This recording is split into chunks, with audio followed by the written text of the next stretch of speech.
ಬುದ್ಧಿಮಾಂದ್ಯತೆ ಅಥವಾ ನರವೈಜ್ಞಾನಿಕ ಸಮಸ್ಯೆಗಳಿಂದ ಮೂರ್ಛೆ ರೋಗ ಸುಮಾರು 40% ಜನರಲ್ಲಿ ಆನುವಂಶಿಕ ಕೊಂಡಿಯಿಂದ ಈ ರೋಗ ಬರುತ್ತದೆ.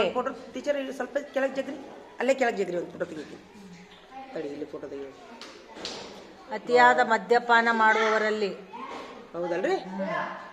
ಇನ್ನೊಮ್ಮೆ ಓದ್ಬಿಡ್ರಿ ಟೀಚರ್ ಪ್ಲೀಸ್, ಇನ್ನೊಮ್ಮೆ ಓದ್ಬಿಡ್ರಿ ಅದನ್ನ. ದೇಹದ ರಕ್ತದಲ್ಲಿ ತಡಿ, ಪೀಡ್ಸ್ ಏಕೆ ಬರುತ್ತದೆ ಹಿಂಗಂದ್ರೆ? ಪಿಟ್ಸ್ ಬರಲು ಕಾರಣಗಳೆಂದರೆ ದೇಹದ ರಕ್ತದಲ್ಲಿ ಸಕ್ಕರೆ ಅಥವಾ ಅವ್ರು ಸೋಡಿಯಂ ಮಟ್ಟದಲ್ಲಿನ ಏರಿಳಿತ, ತಲೆಗೆ ಗಾಯ ಅಥವಾ ಮೆದುಳಿನ ಗೆಡ್ಡೆ, ಅಧಿಕ ಜ್ವರ ಅಥವಾ ಮೆದುಳಿಗೆ ಹಾನಿ ಮಾಡುವ ಸೋಂಕುಗಳು, ಬುದ್ಧಿಮಾಂದ್ಯತೆ ಅಥವಾ ನರವೈಜ್ಞಾನಿಕ ಸಮಸ್ಯೆಗಳಿಂದ ಮೂರ್ಛೆ ರೋಗ ಬರಬಹುದು. ಸುಮಾರು 40% ಜನರಲ್ಲಿ ಆನುವಂಶಿಕ ಕೊಂಡಿಯಿಂದ ಈ ರೋಗ ಬರುತ್ತದೆ ಎಂದು ಹೇಳಲಾಗಿದೆ. ಎಲ್ಲಾ ರೀತಿಯ ಪಿಟ್ಸ್ ಅನ್ನು ರೋಗವೆಂದೇ ಹೇಳಲಾಗುವುದಿಲ್ಲ.